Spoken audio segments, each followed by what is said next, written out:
Welcome to Good Vibrations episode 188, and it's welcome back today to previous guest Mark Passio. Now, my audience will be familiar with who you are, Mark, so I'm going to spare them any rambling long intro and just bring you straight in. Welcome back, brother. Mark, thanks so much for inviting me back. It's great to be here. Sure, it's been a while. So we find ourselves talking on the 19th of April, and you had said in your email that this is an important date as far as the American Revolution is concerned.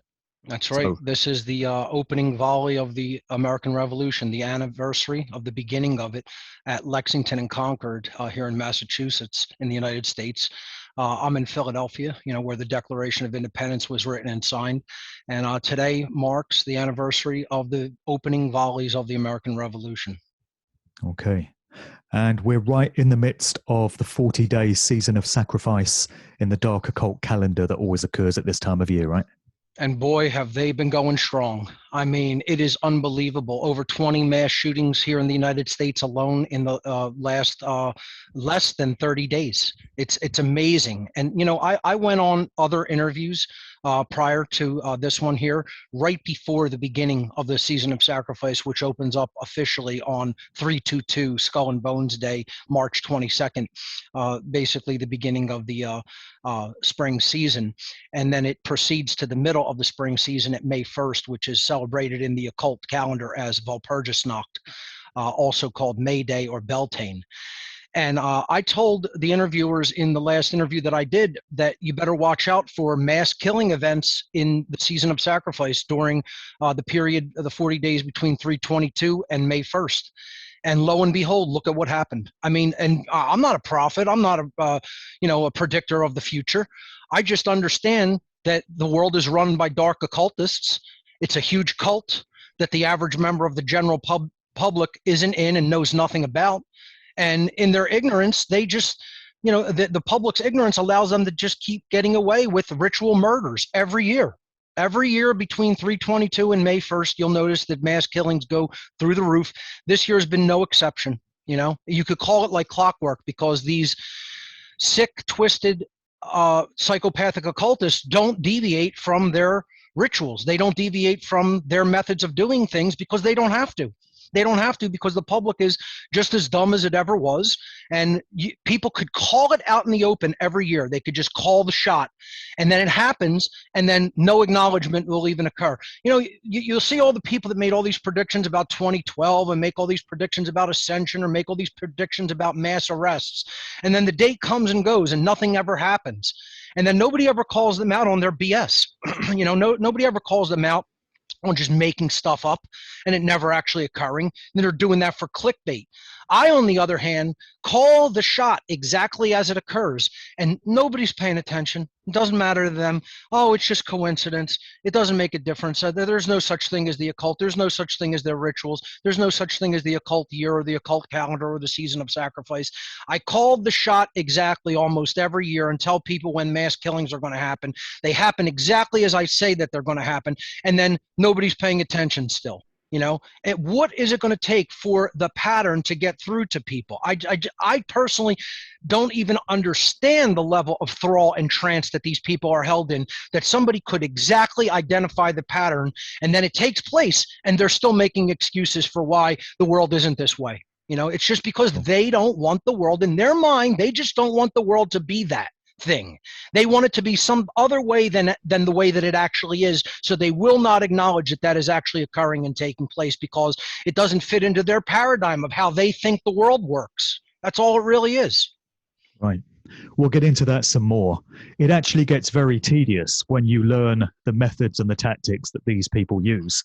Every single year, you see their stunts being unrolled. And the predictability is just ridiculous when you know what you're looking for. And you find a lot of these events occur around the 19th, 20th of April.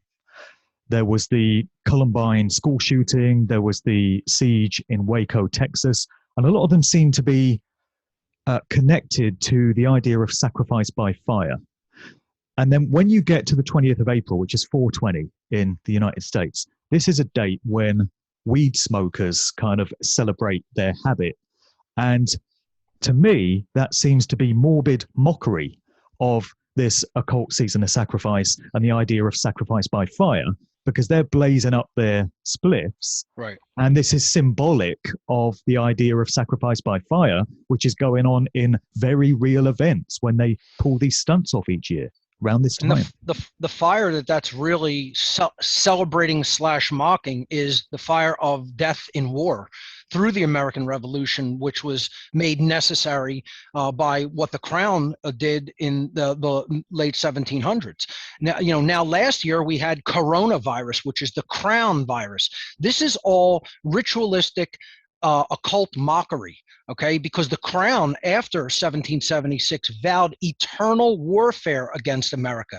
People don't understand what that means. That means that the ruling elite families of England and the United Kingdom said that they would never, ever stop waging vengeance against America and Americans, that they would continue that indefinitely. And of course, this isn't the people of the UK. This is the ruling occult class, and this is what they named this whole alleged pandemic over. This is what they named this false flag operation, that it's a no problem reaction solution operation. It's not even a problem reaction solution. They figured we don't even need to do the death and destruction anymore because we have the population believing our nonsense to such an extent we could just tell them that something happened, and they believe it as if some mass death really did occur, that is any different than any other day of the year, than any other time of the year. They just reclassified an existing illness and called it something different, called it something related to the crown virus, coronavirus. And, they got the public to believe that this is something new that is occurring when in fact there's no different death rate than any other year, The only thing that is going up is death rate from people that is going to be going up is the death rate from people taking what they're laughingly calling a vaccine, which is a genetic modification. We need to stop calling it a vaccine. We need to stop calling it gene therapy. It's genetic modification through chemicals. That is exactly what it is. And people are playing Russian roulette, taking something that will chemically modify their DNA, which is what the shots, the injections that they're giving people exactly do. That's right. And appropriately, it's the birthday of the Queen of England, so-called, well, Queen of Germany, but you know what I mean. And she just lost Prince Philip. I'm sure we were all very saddened to hear of the, passing of Prince Philip at 99 years of age. But you often find there are, I know, me too, really. Observe my 2 minutes of silence on Saturday, And you often find that certain celebrities pass away around this time. You had Prince in 2016, coinciding with the Queen's birthday. There was a lot of ritual symbolism around the alleged passing of Prince, if that's even what happened. And also there was a rapper called Guru out of a group called Gangstar, who sadly passed away on the 19th of April in 2010. And he was a great MC. He was very profound with his lyrics. He had a track out called Moment of Truth in 1998 from the Gangstar album.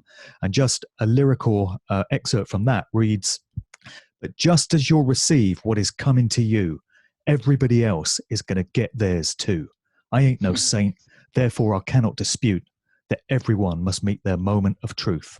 I love that. That should be taught in schools. It's all about karma, and that's what's taking place, I look at it like this whole coronavirus ritual event is sort of karmic debt and payback for the population of the earth not exposing the 9/11 ritual. We had our time to speak the truth about that and get the truth out to the public and actually create the justice that should be created by holding the people who are truly responsible for that event responsible. And the people of Earth didn't do it. And so karmic debt is coming down upon all of the whole population of the planet now. And it's going to be the same thing. And it's going to be intensified in another multi-year period, probably a shorter amount of time than 20 years, which is how long ago 9/11 took place. We did not put the truth out about that forcefully enough to get people to recognize what that was as a mass sacrifice ritualistic event that the occultists of our world conducted and murdered 3,000 citizens in this country and got away with it. Scot-free, got away with it totally unscathed with total impunity. And we didn't do the job collectively as a people, as a species, to expose the truth regarding that massive event that changed the world, quote unquote, into a totalitarian police state. It already really was that before, but it amplified it. And now we're seeing the result of that karmically. We're seeing the result of not caring enough about the truth karmically. What's happening now is payback for that, is karmic consequence. And because we'll probably do the same thing and not get the word out about this coronavirus nonsense, expect another ratcheting up of karma to take place. And that is how the human species is just going to be squeezed, painfully and mercilessly squeezed, until there is absolutely nothing left, until it doesn't even resemble anything that is alive, that is conscious or alive. That is how karma really works, over long swaths of time, over long periods of time, over whole populations. Karma doesn't work the way people believe that it works. Natural law doesn't work the way people think that karma works, where somebody steals $10 from someone's house, they walk outside and an anvil drops on their head from a construction site. Doesn't work that way. Karma is not instant. It works because an entire population is immoral, and over long periods of time, that population goes into bondage and slavery. That is how karma really works, and people still haven't figured it out yet. They don't want to know how it works. They don't want to figure it out. They want to believe it's a fairy tale. They don't want to believe, they don't want to understand how natural law works, and so they're going to suffer. They're going to suffer unbelievably. Like I've said before in my work, the species called humanity, called human beings, has chosen the way of maximum pain. We don't want to evolve peacefully. We don't want to transition to higher levels of evolutionary development on a natural course that is painless, that is smooth. That we don't want a smooth transition. We want to go kicking and screaming, and honestly, we really want to go on fire. That's really what it is. We are going to be burned in the crucible of evolution. The crucible of evolutionary development is what humanity has chosen. We're going to be set ablaze. We're going to be on fire the whole way, not just kicking and screaming, but lit on fire.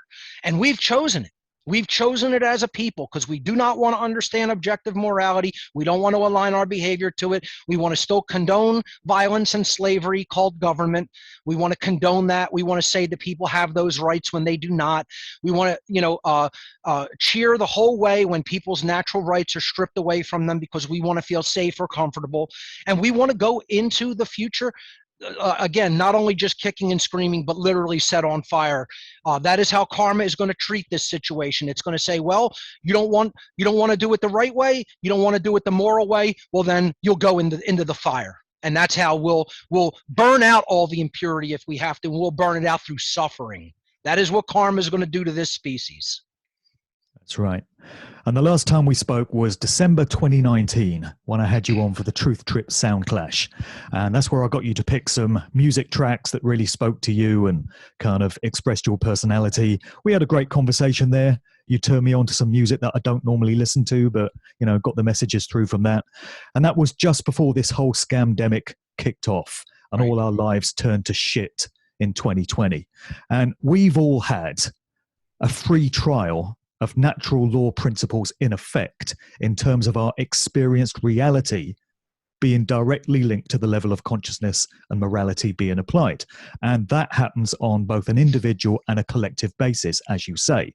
So the unfortunate thing is, because consequentialism happens on a societal collective basis, those of us who have taken the personal responsibility to align ourselves with truth and right action are being held in collective punishment with all the moronic masses who still haven't twigged that governments and mainstream media don't have their best interest at heart and are lying to them.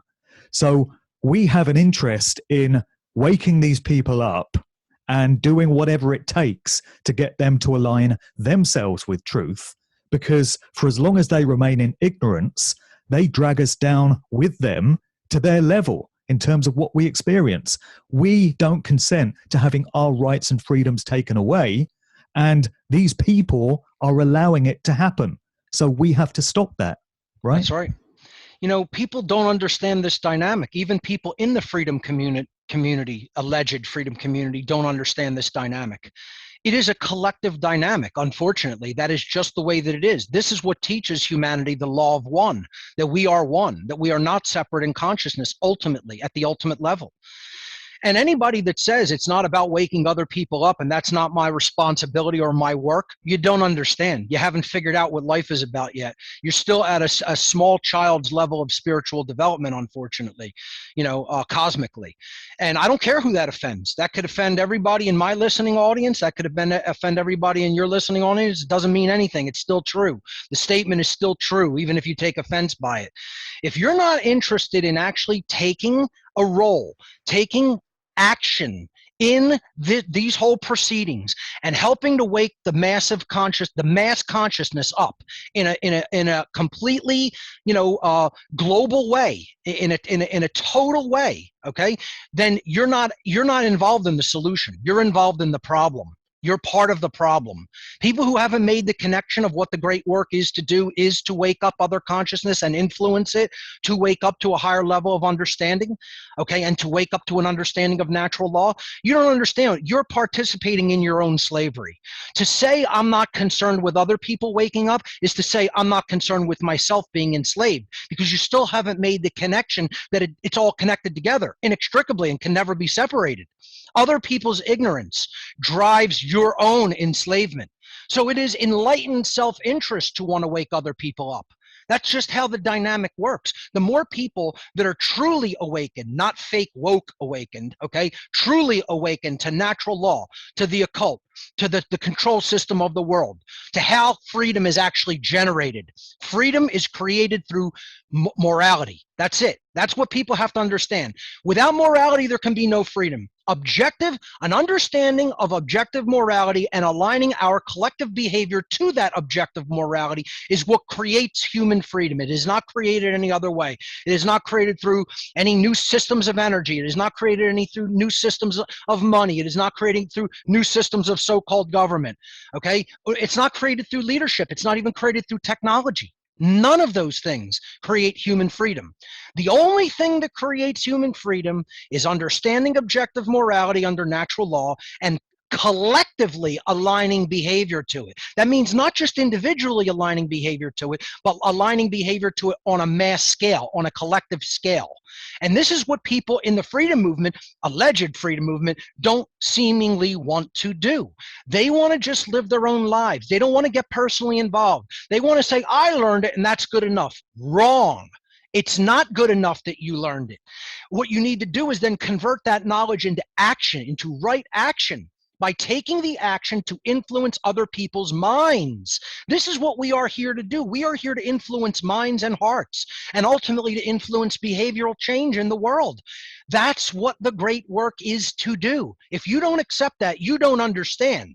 And don't get it confused. I'm not saying that's my opinion and you have yours. I'm saying I'm correct and you're wrong. Let's get it straight. Let's get that correct, okay? There's a correct answer about what we are here to do when slavery is taking place globally. What we are here to do, what everybody's job is to do, is wake themselves the hell up and then influence other people to change their minds, their hearts, and ultimately their behaviors. That is the truth of the matter, whether you accept it or not, whether anybody accepts it or not. And the problem is the truth community wants to say, I want to have my own life, to live how I want to live without any interruption, without anything taking up all the time of my life. And I don't want to educate my fellow human being. I'm not interested in that.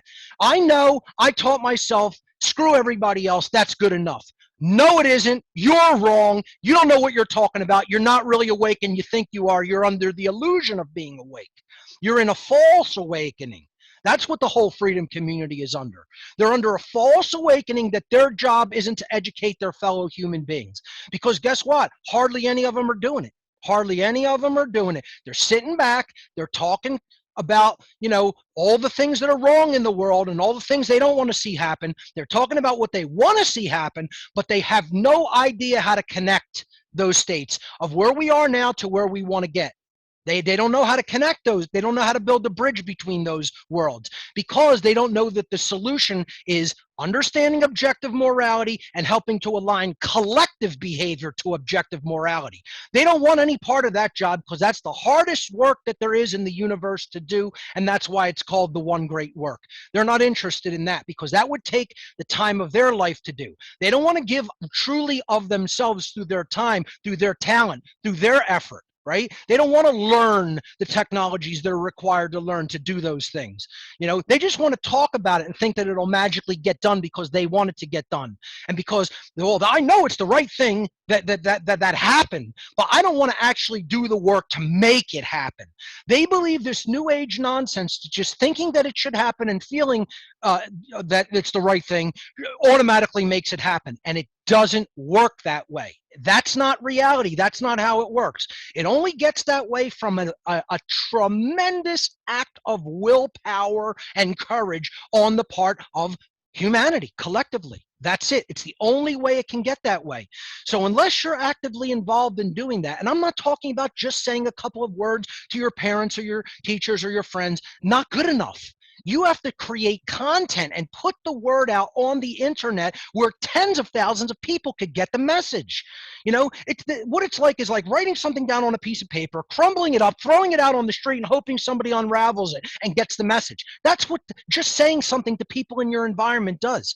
Whereas taking the message and putting it on a huge billboard that tens of thousands of people are going to drive by every day is getting the message out in a much wider way. You do that. The big billboard on the highway of life is the internet. And creating content and putting it on the internet is what gets the message out. And people don't want to learn how to do that. They don't want to take the time to learn the technology to speak to the people. And guess what? That's why we're getting our asses kicked. We're getting our asses kicked by the mainstream media that's taking a paycheck to lie to humanity every single day of the week, 24 hours a day, 7 days a week, 365 and a quarter days a year. Liars, paid liars is what the media are. And our population is so dumb that they still believe that the media is there to tell them the truth about any subject. That's how stupid the mass population is, that they still haven't gotten the message in Western civilization that the media are paid liars. They are there to take a paycheck to lie to you, to influence your worldview to come into alignment with the worldview of the sick, twisted psychopaths in the dark occult that rule the world. That's all their job is to make your worldview as poisoned as the people who rule you. That's what the media's job is. And the people still don't want to get involved in the real solution, which is teaching people objective morality, because they don't want the personal responsibility of doing that work. They want to just live their lives as if everything is normal when we are all enslaved collectively. That is how that dynamic works, and nothing is ever going to change until people understand it's your individual responsibility to wake up fully on your own and then teach that message in a mass way to our fellow human beings so that they can understand. So you could help influence them for the better, and they can understand, and then they'll wake up and do the same thing. And until we become a literal choir of voices hammering the message of natural law into the population as one voice, nothing is going to change. Absolutely nothing is going to change. Get used to it. Get used to what you have. Everybody within the sound of my voice, get used to what you have. I've been telling people for 15 years, get used to it. This is as good as it's ever going to be. It's going to ratchet worse and worse and worse. It's going to ratchet up worse and worse and worse and worse. So get used to it. Love the condition that is now. Love it, because you're never going to have anything better because of you. You're the driving force. You're the one who's making it this bad. You're the one who's going to keep it this bad and make it worse, because you won't get involved in the great work. That's it. Get as offended as you want about it. That's eternally true. It doesn't make a difference whether you disagree with it. You're wrong. I've spoken the truth. You're wrong if you disagree. Let's make it extremely confrontational. Let's make it extremely confrontational. You don't know what you're talking about. I've just spoken the truth. That's how confrontational I'm willing to make it. I know more about the dynamic of how things are influenced on a mass scale, having been involved in the occult and worked with the people who are influencing it for the worse. You haven't had that experience, the people out there in the listening audience, in the viewing audience. That's the whole problem. The whole problem is most people have never had any experience of the occult in their lives. They don't know what it is. They don't know what it does. They don't know how powerful it is. They don't know where they're at in consciousness because of how powerful those people are. Because they know nothing about how their mentality works. They know nothing about how their psychology works. And they know ultimately nothing about just how badly they have influenced the totality of this species, almost the totality of this species, with the exception of a very, very, very small, almost insignificant percentage, how they have influenced their minds to be driven into a total morass of thinking, of illogic, of non-logic, you know? And they keep doing it and ratcheting up more and more and more as their media gets more and more hold and more thrall over the human mind. It's a total spell. It's thrall over the mind. This is what you have to understand is going on. It's a mass trance. It's mass psychosis. It's mass hypnosis. And people still don't grasp it. They still don't grasp that they have to be the breakers of the spell by putting the word out. It's not going to happen any other way. It's not going to happen by you running away. It isn't going to happen by you moving to a place where you think it's better, where you believe the consciousness is better. The consciousness isn't better anywhere. It doesn't matter whether you go to the country, whether you go to the suburbs, doesn't make a difference. People are just as brainwashed everywhere. The job is stay where you are at and make content to change the consciousness. Until that content gets so big and so omnipresent that people cannot ignore it, that they hear it every day, every day, every day, every day, every day, over and over and over and over and over and over and over, repeatedly, that they cannot escape from it, just like the media. Don't expect their minds to change. That's what the work is to do. We have to outwork the mainstream media. We have to get more people hearing this message than hear the message of the mainstream media every day. That's how monumental the task is. That's how monumental the effort needs to be. And nobody wants to accept that. That's why there's so few content creators and billions of content absorbers, of content consumers. Forget consuming content. Once you know enough, if you have taken enough of the right content in, you need to put it back out there for others, because they're not going to get it from just me. They're not going to get it from just Mark. You know, they need it from everybody in a million different ways and variants. That's what has to happen. You got to speak it your way. The guy down the street needs to speak it his way. But we need to be on the same page about how morality works, about how natural law works, about how karma works, about how the real spiritual nature of what's going on around us actually functions. And we're not learning that. We're only thinking about all the stuff in the 3D world. What's the difference what happens in the 3D world? What's driving what happens in the 3D world is what's going on in our minds and hearts. And we're not doing anything to change those things internally, because so few people are truly awakened and are helping to awaken others. The great work is not being done. So as long as you stay in that condition of unconsciousness, and as long as you stay in that condition of not knowing what the real answer is, what the real work and real action is to do and perform here in the physical world, once again, I say to you, expect more and tightening measures of slavery, and that is what the people of Earth fully deserve. That's why it's called one great work and not one great party, right? That's right.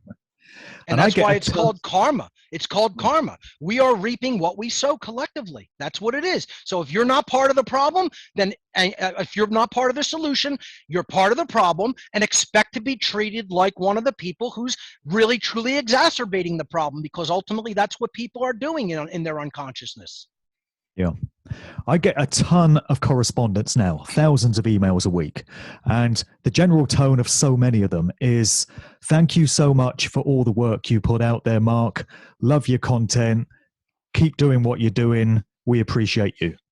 It's very gratifying to get that kind of email. But I've heard you say before that a far better kind of message to get is, your work has inspired me greatly, and it's caused me and motivated and galvanized me to now be doing this.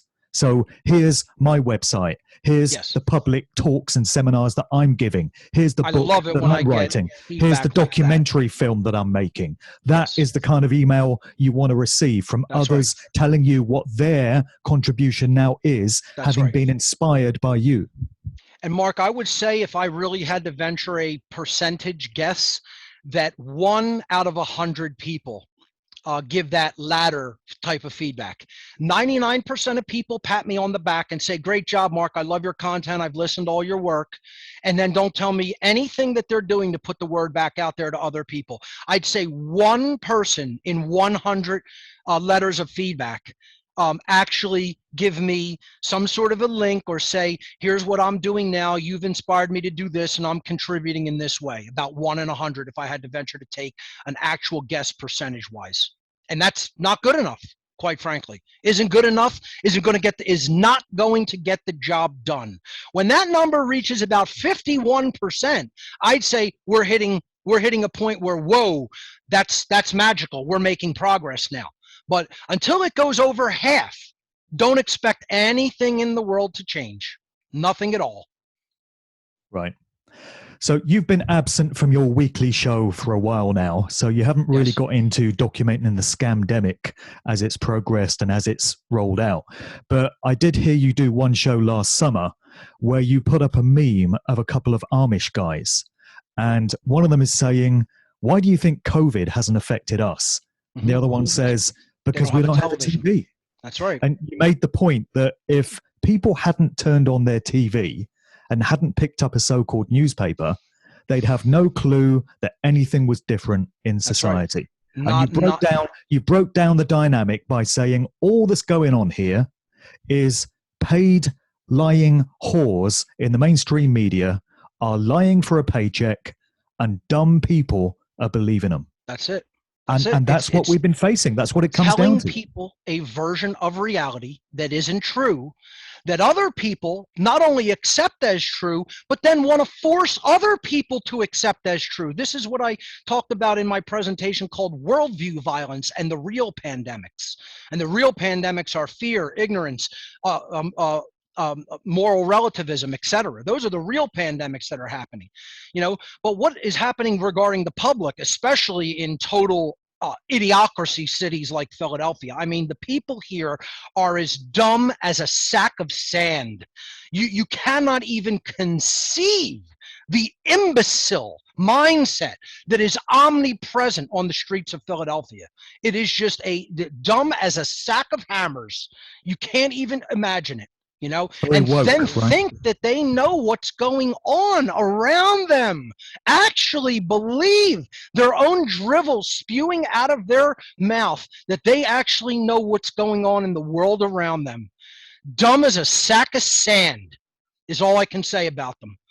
Because they went through the gauntlet of the school system, and that system totally programmed their minds, and they believe they know something, and then they'll tell people who actually do know something, you don't know what you're talking about, and the TV told me this, and that's why you have to do this, or you can't do this anymore. Trying to take people's rights away based on what the media told them, what the television media told them, and they believe it like with religious fervor. And then the next thing out of their mouth will be that they're atheists and they don't believe in any higher power. When they treat the government like a god and the mainstream media like a god, and believe every word and listen to every word that comes out of their mouths and obey every word that comes out of their mouths like good, obedient little school children. And then in the next world, they're going to say they know what's going on in the world and they trust science. No, you trust science with a $sign, not real science, not science truly discovered through scientific methodology. That isn't what is taking place here. This is government-funded Kool-Aid drinking science. That's what this is. This is science that is totally bought and paid for by all of the institutions through government grant money, and they're giving them the exact results they want them to tell people over the nightly news. That's the kind of science that the idiots in this city believe in. They don't believe in real science or even know how real science is done. I've worked in real scientific fields in the past. I worked in computer science. I worked in, the physical sciences. And I'm telling you that I know the real scientific methodology. And the real scientific methodology is a classical liberal arts education method called the trivium. And these people don't know the trivium at all because it's been completely removed from all public forms of schooling in the United States and in most other countries in the world. All they believe is what the nightly news and the experts told them on the nightly news. And they actually believe that this media tells them the truth. Again, I've done a social experiment to show people how many people believe in the news. We went to a average place in the middle of Philadelphia, a pub that had music, okay, where an eclectic group of people, all kinds of different bands playing on an open mic night, and an eclectic group of people gathered to watch and to eat and drink while they're hearing music, okay. And we went around to every person. A helper of mine went around to every single person in the entire place and made notes on, and just asked them the same question. Do you believe the mainstream media is attempting with their best effort to tell people the truth about what's really going on in the world? And we recorded their results on paper and tallied them up, and it was unbelievably, there was approximately 53 or so people, a little over 50 people in the pub, and 100% of people in that place said the mainstream media is endeavoring to tell us the truth. Whether they do a good job of it sometimes, maybe some of them are not quite as competent as others, that's not the point. Every person said that it is their intent to tell the truth to the public as best as they are capable. Every single solitary human being in the establishment said yes, they are there to try to tell people the truth, and that is what they are doing. Can you believe how dumb the people of this city are? That's not even dumb. I refuse to believe that's even a function of intelligence. They're cult members. They're not actually in the cult at a high level, but they are so inculcated into the beliefs of the occult that is a spiritual trance. They are in a spiritual trance under a total spell of thrall. Thrall is a total trance, keeping them in lockstep in the mind. They cannot break that prison of the mind because they are in thrall to it. And that's how perfect mind control possession. You know, one of the exorcists of the church, Malachi Martin, used to call the state where somebody cannot break the thinking, cannot break the total rigid chains and box-like mindsets of the satanic trance. He called that perfect possession. Perfect possession. That is what the people of this city and most of the people of this country are under. They are under perfect possession. This is the state that the occultists themselves told me. They said if we wanted to take them out of our own trance, we don't have the power to do it. We do not have, they said, we have done such a powerful and perfect job of putting people in our trance mindset that we want to put them in, to condition them totally to our way of thinking, to the way, not our way of thinking, to the way that we want them to think, meaning our way of thinking for them is what I mean. Okay, they said we have done such a perfect job at doing that even if we ourselves who put them in that condition wanted to undo it, we would not be able to convince them. Their religious fervor is so strong, is so tight and strengthened that we ourselves could not take them out of that condition of thrall. They would not be able to do it themselves. So that's how hard the work is to do. We are endeavoring to accomplish the impossible, practically impossible. I don't think it's totally impossible. I think it's so hard. Yes, they couldn't do it. Only truly enlightened beings could do it. That's it. That's all that will ever do it. Only people who have such a powerful and total understanding of the dynamic taking place and are so totally and completely committed to the work could ever accomplish it. But it means you have to make it your life. You have to make this work your life. Your life's blood has to be doing this work to enlighten and awaken people. Otherwise, it cannot happen. It has to be that committed. You have to be that committed to the work. And people will say, that sounds like a cult. Well, guess what? Maybe the only thing that's powerful enough to combat a dark cult is something that looks like a cult to the uninitiated, because that's how much devotion needs to be given to it.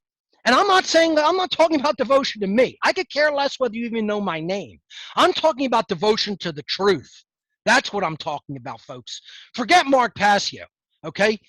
I'm talking about devotion to the truth of the matter of the world and what's really going on around us, which is knowable, which is absolutely knowable. See, I got in a discussion about knowability of things, right? I'm watching a show where somebody makes a comment about, you know, it's too difficult to really know what's really going on. So most people just say, screw it, and go about their lives and their menial tasks. And guess what? That's exactly true. That's exactly what is taking place in the world. But guess what? That doesn't make it right. That is what's going on. The person accurately described the dynamic on this show that I was watching, okay, on this video I was watching. That is the truth about what happens. And that doesn't make it right. They're still in the wrong by doing that. They're still part of the problem. Do you know where that stems from? That stems from lack of self-worth. You know where all the people who make the statement, I can't figure out what's really going on Earth. I can't really figure out the human condition. That's way beyond me. What makes this person think they can figure it out? I'm not intelligent enough or driven enough to figure that out. You know what that means? All it means is you don't have any self-worth. You don't have any true self-worth. Deep down inside your own mind and your own heart, you don't love yourself enough. Anybody who loves themselves enough, truly loves themselves, is going to say, I'm capable, I'm worthy, I can do that. That's not an impossible task. That is doable. It's hard. It's a hard thing to do, but it's absolutely accomplishable. And I am worthy of the answer. I am worthy of reception of that knowledge and truth, right? I never said to myself when I was earlier on, before I knew the things that I knew, I never once said to myself, Mark, you're unworthy of the truth. You can't learn that. That's not within your realm of talent or capability. Never once. Never once. Because I at least loved myself enough to say, I'm worthy of the answer. The answer exists. It's objectively out there. Everything is objectively out there. There's a truth to everything, ladies and gentlemen. Whether we know it or not is a different story. But everything has an objective truth. It's called going through the formality of actually occurring. Okay? That's what the truth is. That's what happened. You know, we started this show today at a specific time, Eastern time, US. That is the truth about what happened. It occurred. It's past tense. It went through the formality of actually occurring. Okay? That's the truth. If somebody wanted to determine what that is and was driven enough, they could figure out the exact time and second, if necessary. But the answer exists. Okay, it's the same thing about the human condition and what's taking place on this planet. It is not in some unknowable dimension, time frame where there's not enough data or anything like that. We can know it, and people still want to argue this point. They still want to argue that that can't be known. Yes, it can. The universe isn't out here dangling a carrot in front of a donkey. Okay, saying we're going to just torture you with impossible to obtain knowledge about what is true and what is taking place in your environment. That's not what the universe does.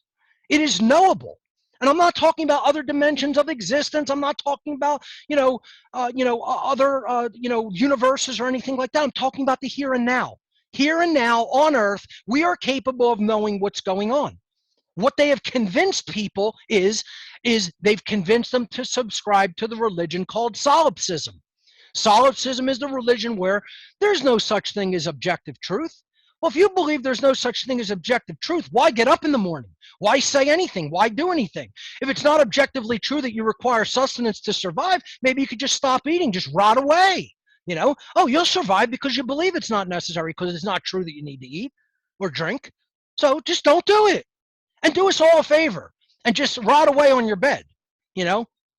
People who believe this are insane religionists. It's a cult.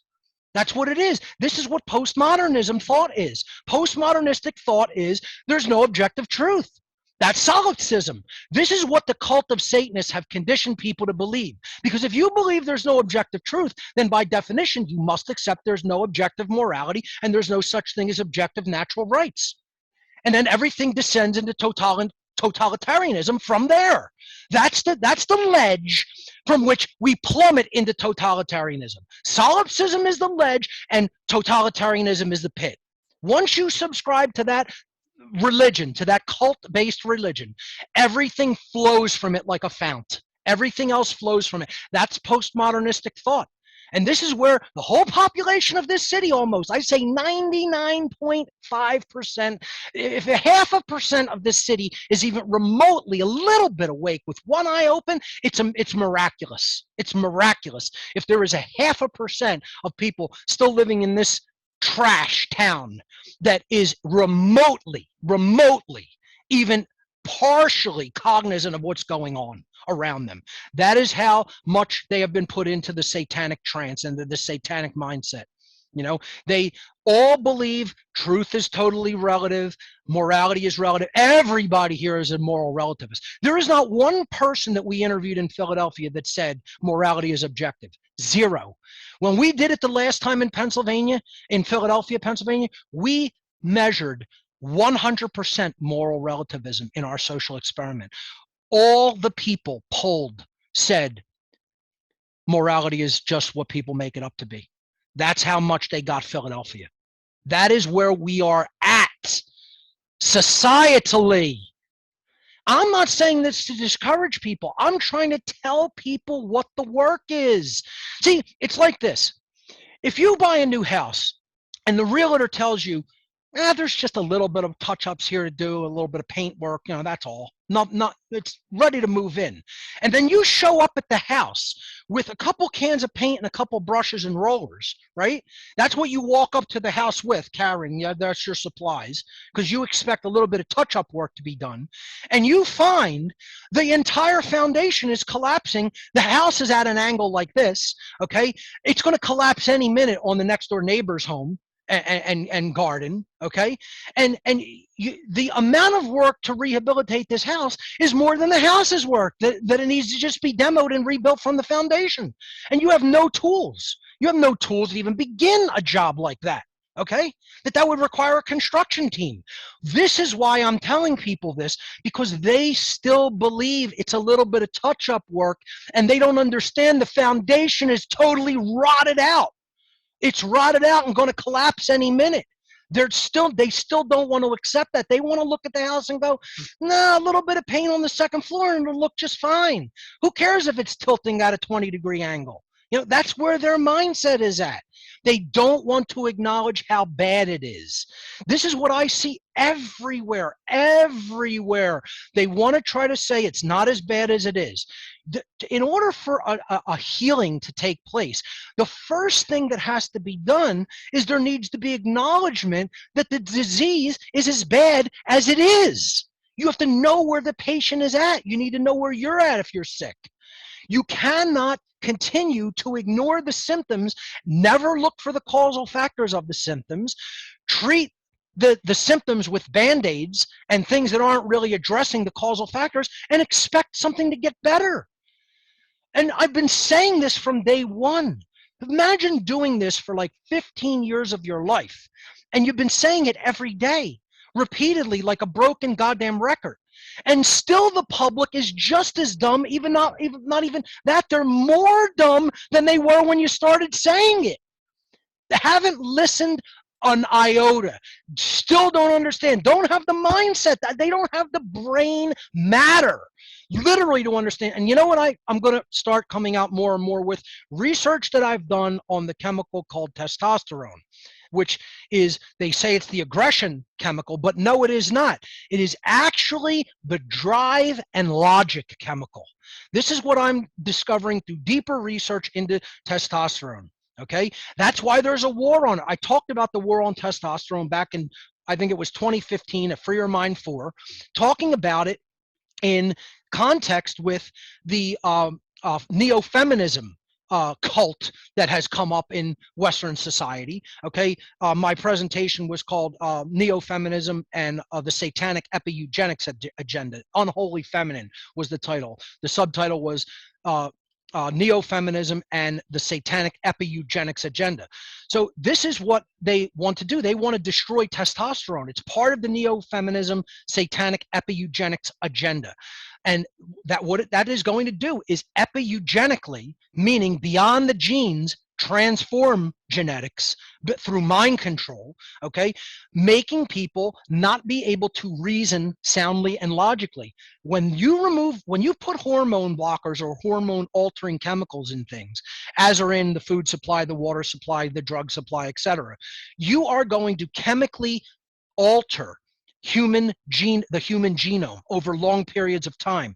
What they want to do is lower testosterone levels, not only in men, but in women, because women need testosterone just as much as men do. They don't require as much of it, but they need it just as importantly. It is just as important in the female makeup chemically, biochemically, as it is in the male makeup biochemically.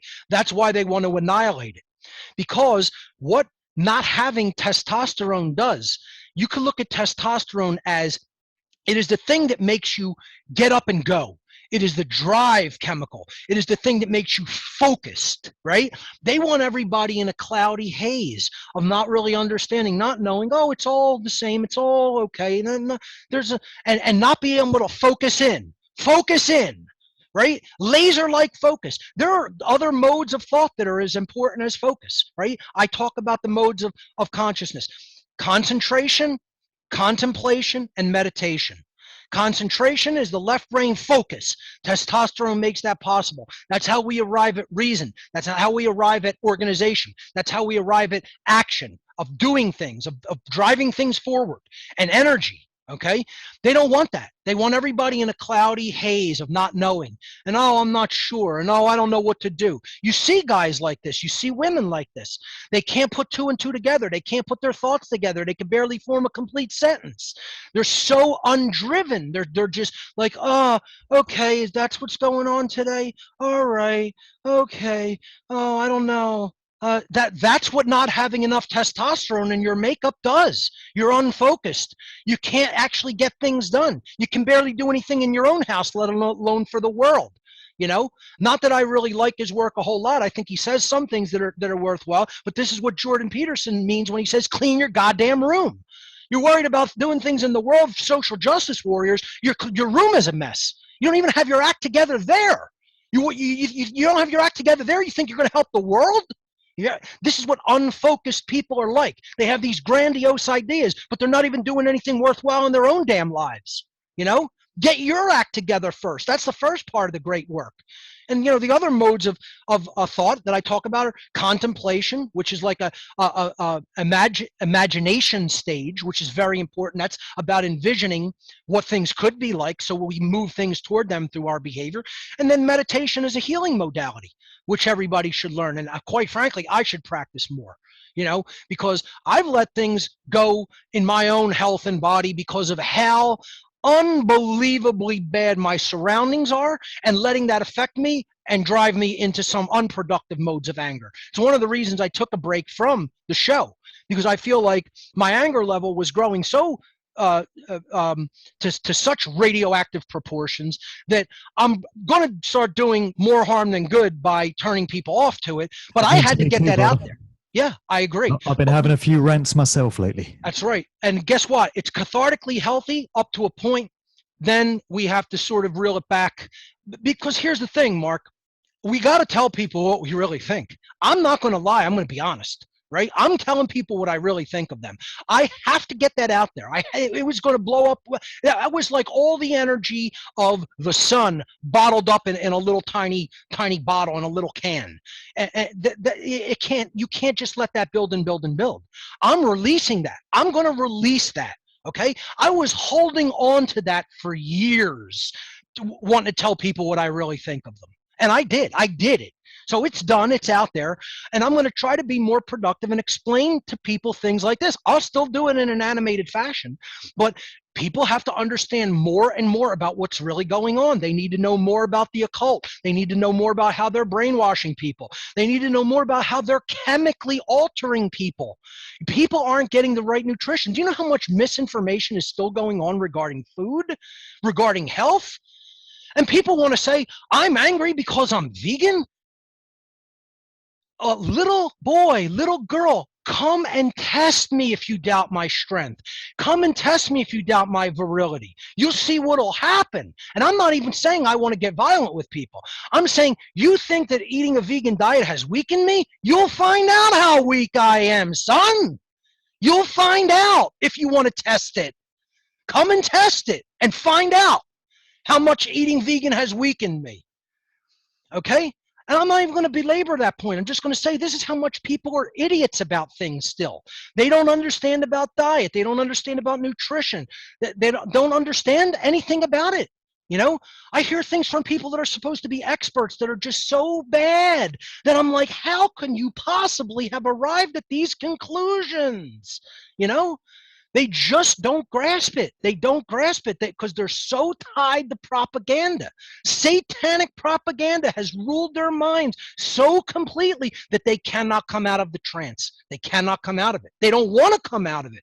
It's too comfortable to stay in that position than to come out of it, you know? But again, going back to the main point is they have conditioned people's minds to such an extent that they have all bought into this postmodern thought of relativism and solipsism, and that stems from a lack of self-worth. Nobody who has self-worth won't say, the truth is there, it is objective, it is discoverable, and what my work to become a better human being is to do is to actually apply the methodologies of true science and true understanding and true truth discovery to align my perceptions to what is objectively true. And I'm worthy of that discovery, and I am worthy of that truth flowing into me and informing my makeup and making me better, and it is accomplishable. It is accomplishable with hard work. There is nothing magical in that statement. There is nothing that is woo-woo and off in the netherworld and off in the area of New Age nonsense or religious nonsense. It's, what did I promise? I promised nothing. All I said is the truth is there, it is objectively discoverable, and with hard work, each individual is capable of discovering if they apply their mind and their effort and their care to that end. The problem is we've been given this bullshit story of postmodernism and solipsistic thought, that there is no objective truth, and that even if there was, we can't discover it. Well, what does that say about what you think about yourself? You think that you're such a piece of shit that you can't even understand what is out there that's objectively true. Of course we are capable of understanding the human condition and what's taking place around us on this planet. Of course it is possible. Of course it is there is an objective truth regarding it, and we are capable of arriving at it with enough work and will and diligence. The problem is people don't apply themselves. That means they don't care about themselves. What do you think a kid who does really poorly in academics, do you think they have real good self-worth? They don't have positive self-worth. They don't think that they're good enough to learn. Somebody in their mindset, in their past, put the engram, put the thought virus in their mind. You're not good enough. You're stupid. See, I'm telling people they're dumb because they actually have chosen to ignore knowledge. I'm not telling them they are not capable of understanding it. They have willfully ignored the truth that's been there all along. That makes somebody really dumb. That makes a real dumbass. Okay? A real dumbass says the truth is there, but I don't really care. And I'm going to believe somebody because that's easier than doing the hard work of actually discovering the truth. Okay, because I have to reprogram how my mind has been programmed and throw out all the wrong ideas that are completely bad thoughts and bad, totally wrong understandings of the world. And I need to say, I can't hold on to them. I can't cling on to them as a security blanket because my world will be topsy-turvy if I don't have them. Okay, they need to be thrown out, and you need to accept the discomfort that comes with not knowing temporarily until you build up and learn the truth. People don't want to do that. Because that's fear. They're in a fear-based mindset, and they're in a mindset of not caring about themselves. Self-loathing is what drives people to stay in ignorance. Only the self-loathing who don't believe that they're worthy, who don't believe that they're capable, who don't believe that they're good enough, stay in a state of ignorance. And that's what we're seeing all over the place societally. We're seeing totally self-loathing people stay in completely willfully ignorant states of consciousness. In my latest video, which I put out this last weekend, I questioned why it is that there's always going to be a few of us that aren't going to be able to be got with the bullshit and the mind control. And I likened it to a situation where you might find yourself at a show put on by a stage hypnotist. I used Darren Brown as an example. I don't know if you're familiar with that dude. Yes, I am. UK. Yeah. So I've been to a few of his live shows, and he has attempted to put the audience into a hypnotic state. And I've looked around me and I've seen that probably about 85% of the audience appears to have gone under in this hypnotic state. But he's never been able to get me. And I look around and there's always like 10-15% of the room, and they're all just looking around bewildered because they can't be got either. So there's always a few of us that can't be reached. What is it about us that enables us to see through the propaganda and the bullshit and the mind control that doesn't allow the masses to be able to?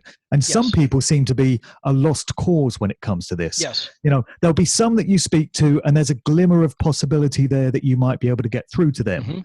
But there are others where it becomes clear that you could spend the rest of your natural life trying to teach truth to them and they would never, ever get it. They're just not going to wake up, and it becomes futile to even try with these types of people. So I wonder what it is that renders people in these different states. So I would say that it is a matter of self-worth yet again. See, at the first 6.5 to 7 years of life, human beings are what is known as a hypnagogic state. Hypnagogic means that they're not fully in a conscious mind state where the brainwave patterns are fully conscious. But they're also not in a totally unconscious state. Okay, they're in a halfway in between consciousness and unconsciousness, almost like a dream-like haziness. And in that hypnagogic state or trance, that is when programming takes place. So we ultimately play out a large extent of the unconscious or halfway conscious, the hypnagogic programming that takes place in the first 6.5 years of our lives, from birth to age about 6.5. And what happens during that state is we either get programmed with feelings of worthiness or feelings of unworthiness. We either get programmed with you're a can-do person or you're a can't-do person. We get programmed with you're worthy or you're unworthy, okay? And it's true to the hypnagogic mind, right? All of it's true, okay? See, we accept that into this programming mindset. This is why I say people who have this argument about human nature, whether human nature is good or bad, they're all wrong. All of them are wrong. 100% of them are wrong, no matter what side they come down on. Human nature is neither good nor evil. Human nature is that we are programmable beings. We are capable of being programmed through information like a biological computer system. I'm not saying that we're a computer. I'm saying we're similar to a biological computer system. We have computer-like characteristics where if good programming goes in, the computer program functions well, and then it provides the correct output on the screen or the internet or the printer or the server or wherever you're outputting to the hard drive, etc. Okay? If the computer program is bad, it's a jumbled mess and it's got a lot of bugs in it and it's wrong about all of its assumptions and all of its functions, and then you program that into the computer outputs nonsense onto the screen. It's a bit like Professor Neil Ferguson's COVID death figures projections that we had. It's garbage junk. In, garbage out. It's all junk, and then you're going to get garbage on the other side that spews out bad data. Well, this is how human beings function. If we're programmed with bad information during the programmable years of 0 to 6.5 approximately, some say it's up to 7, okay, then the program, which is playing out in the human being, which is their software of their thoughts, okay, is going to play out on the stage of life terribly. That's the output. The environment that we conduct our behaviors in is our shared experience of life in our environment on the planet, and that's going to be garbage when it goes out onto the stage of life. You know, so what is the answer about human nature? We are programmable. So you're seeing the dichotomy there. About 85% of people got terrible programming, telling them when an expert's telling you to shut down and just become an automaton, do it. because you're not really worthy of staying active. You're not worthy of staying with your own thoughts intact. That's not for you. You're just you're made to be a follower. You're made to be obedient and do whatever you're told. When parents tell children things like that, you are destroying their soul. You are destroying their soul. Okay? It's not to say, let it go off completely in the other direction and think everything that you possibly think is the truth, and you don't need to do any research and just obey your feelings, and that's it. That's what's given us this generation of people, that want to reason with their emotions and can't come to the conclusions, can't come to the accurate conclusions through logic and reason. The whole point is there has to be a balance. That's what good programming is going to be: structured well. It's going to be logically oriented, and it's going to be driven to do the right thing in the output stage. Okay, that's what good information that goes into a human being is. There is discipline there so that the being isn't just all over the place and has no soundness in their methods and structure. Okay, they're going to, if it's done right, they're going to be effective. Right? If that programming that they're given during that hypnagogic state is terrible, they're just going to be terrible people on the other side. They're going to believe in nonsense. They're going to be unstructured. They're not going to have the right answers. They're going to feel unworthy most of all. They're going to hate themselves inside, and so they can't really truly love anybody else, and they're going to be driven to do things that are chaotic for other people because they're in an internal state of chaos. That's not helping anybody when parenting like that is done. And that's the biggest part of the problem. Parents suck. They suck at their jobs. They haven't done well. I tell people, could my generation have been done great at parenting? Because we spit out the millennial generation. We crapped out the millennials. Yeah, the Gen X, which is what I belong to, crapped out the millennials. Okay, could we have done our jobs well collectively as parents? We suck as parents. The generations that come after us do not do the job that we did as parents, because the millennials are all you need to look at. Just look at them, and that shows you how effective Gen X was at parenting. Okay, the atrocity of a job at parenting in the world. Okay, to put out that generation.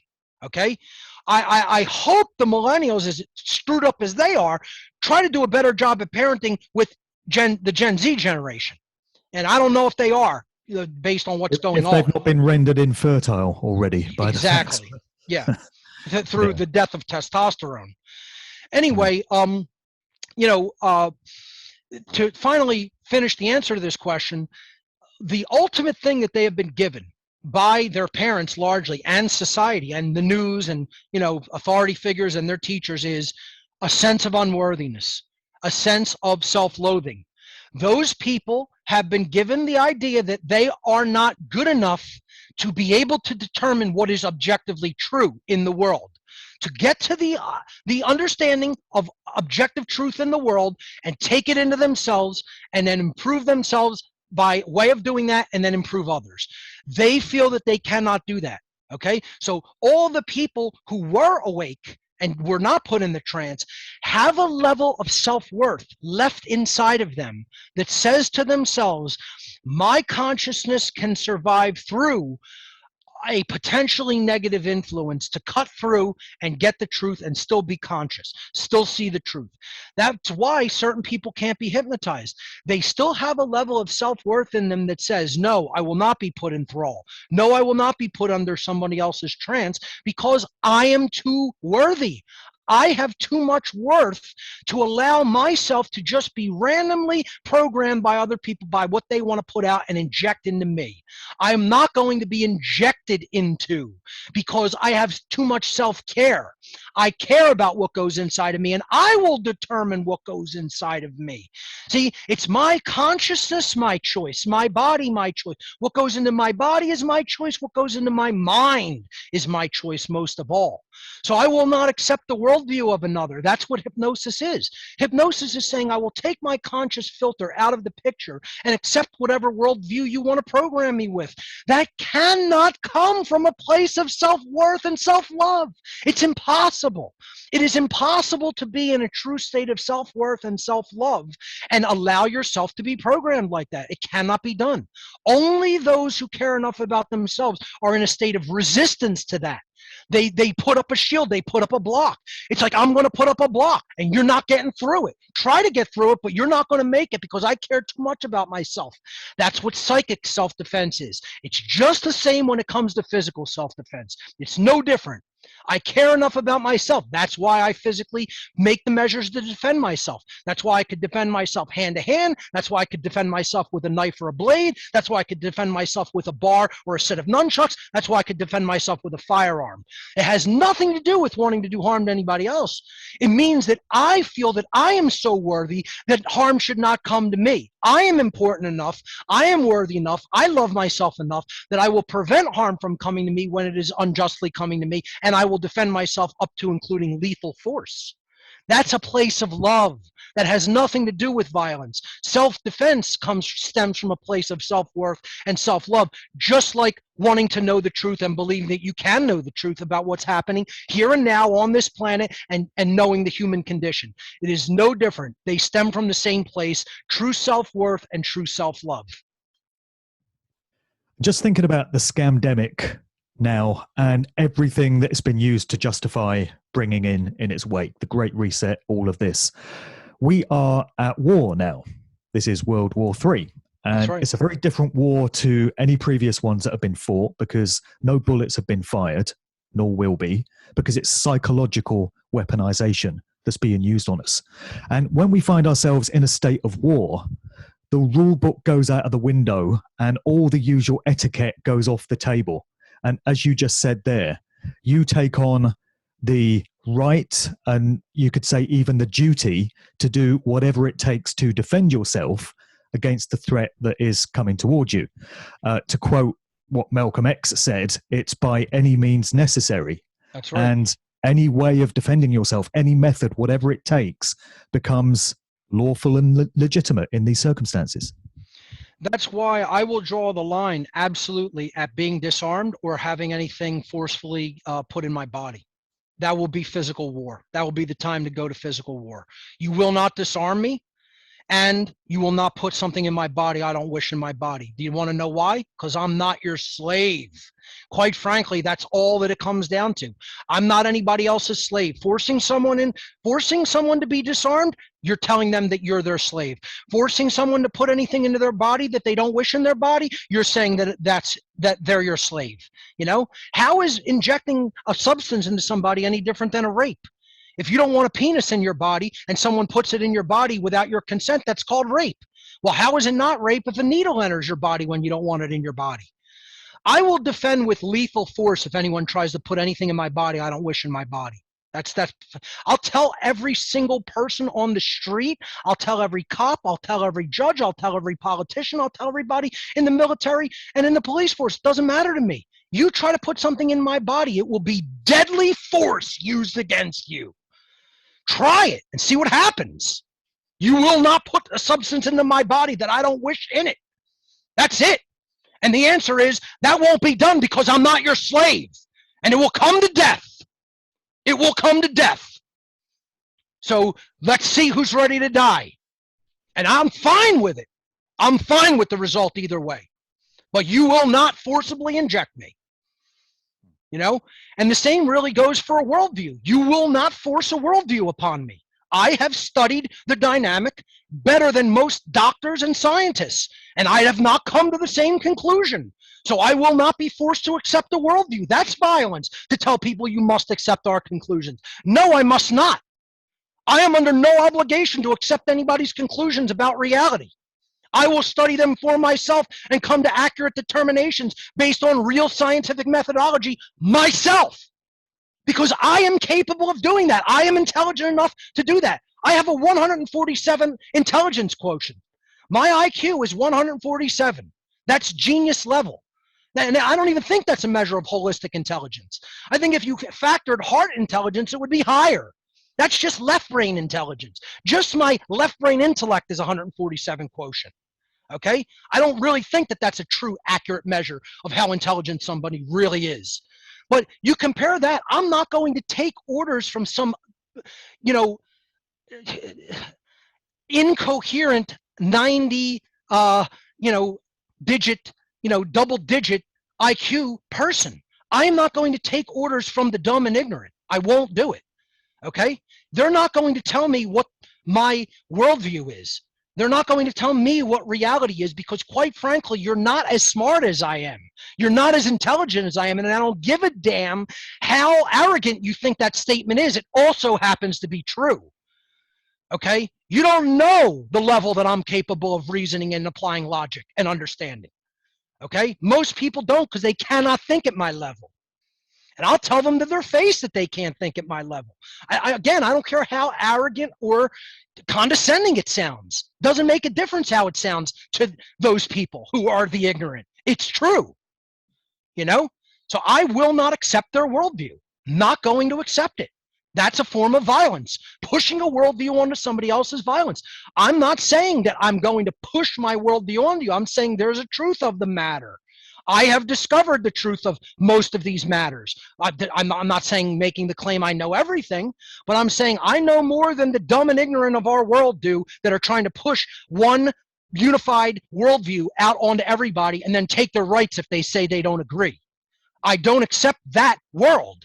I'm not going to just passively live in that world. I'm going to do whatever is capable or whatever I must do to change that outcome. That is what the great work is to do. Not accept this imbecilic worldview and work to influence minds not to come under that trance, not to come under that spell. And that is what I will do until the day I die. And self-defense will be a huge part of it. So I think that's what people have to put out there, bravely, courageously. Real courage is standing up to this system and its worldview. That's what real courage is. It's not accepting it. It's not saying, oh, I'm doing my part. No, you're not doing anything. What you're doing is obedience. You're engaged in pure, unquestioning, unthinking obedience, which makes you a good little Nazi. It makes you a good little Soviet communist. It makes you a good little Chinese communist. Okay?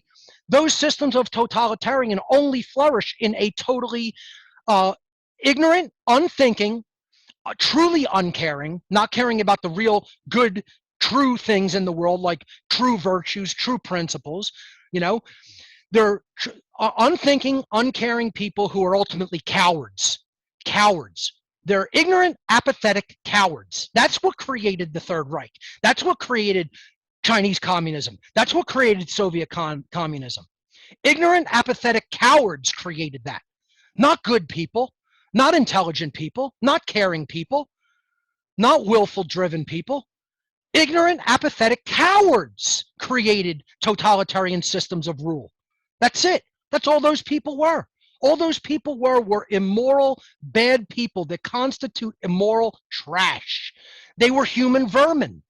And they always will be. Totalitarians will always just be human vermin that are dumb people. They're not truly holistically intelligent. They're not truly caring people. They don't have any heart-based intelligence.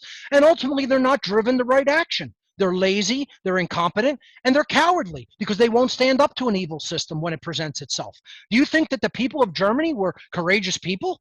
They were cowards. They didn't stand up to the system when they had a chance to. That's why somebody else had to waltz in there and annihilate Nazis. It's the same thing going on in the United States and in all the other Western countries today. We are a population of cowards, a population of people who care about themselves and others, care about their own rights and the rights of others, aren't cowards. They will stand up to evil when it presents itself in society. Have we done that as a people? No, we haven't.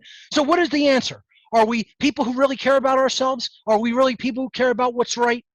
This is the question. This is the mirror that we need to look into and honestly assess who we are and answer the question about who we are, and then not be horrified by what we find, but then say, I have enough self-worth to change this. I have enough self-worth to change who I am. That's what I did.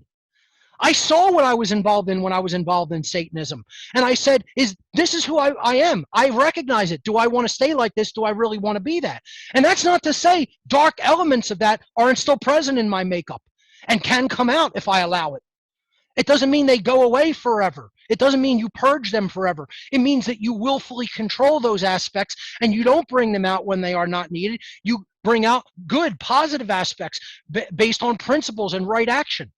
And then when the psychopath needs to come out, it's still there and you could bring it out on the people that deserve it because they have taken away life, rights, and freedom without just cause.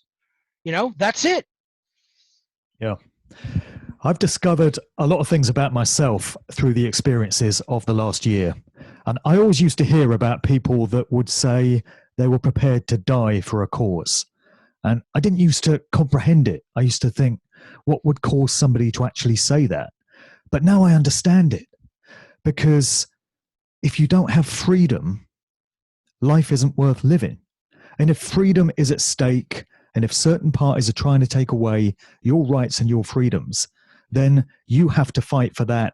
And if that means losing your life in the cause, well, then that's the way it's going to be. That's it. There was an album put out by 50 Cent the other year. It was called Get Free or Die Trying. No, sorry, it's called Get Rich or Die Trying. But I would paraphrase that and say it's Get Free or Die Trying. And there was a great album by Dead Prez, conscious hip-hop group called Let's Get Free. Because if you don't have freedom, you have nothing. And that's worth dying for. Imagine slaves on a plantation saying, I'm perfectly content with my life being held in slavery, under duress of violence.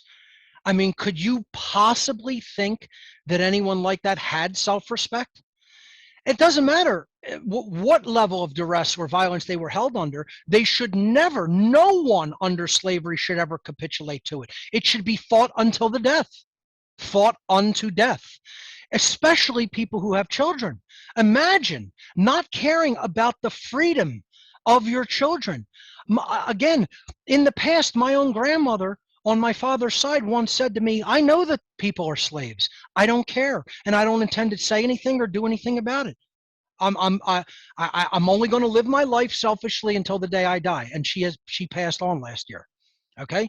And think about that. Think about dying in that state, having 2 children, 2 grandchildren, and a great-grandchild, and saying, I'm not interested whether they live their entire existence as slaves. I mean, that's heavy, heavy, heavy karma coming down, you know, and unfortunately, she was not able to be taken out of that state until she passed away. And that's one of the biggest horrors I could imagine for any being, you know, which is why I've tried to hammer into my still living family members. This is the only thing that really determines what is happening with your soul. This is the battle. This is it. Everything else is negligible. Everything else is negligible. All that matters is what you are doing to promote the cause of freedom, of rights. That's what life is about. Without that, as you just said, and I totally concur, life is not worth living in a state of continued slavery.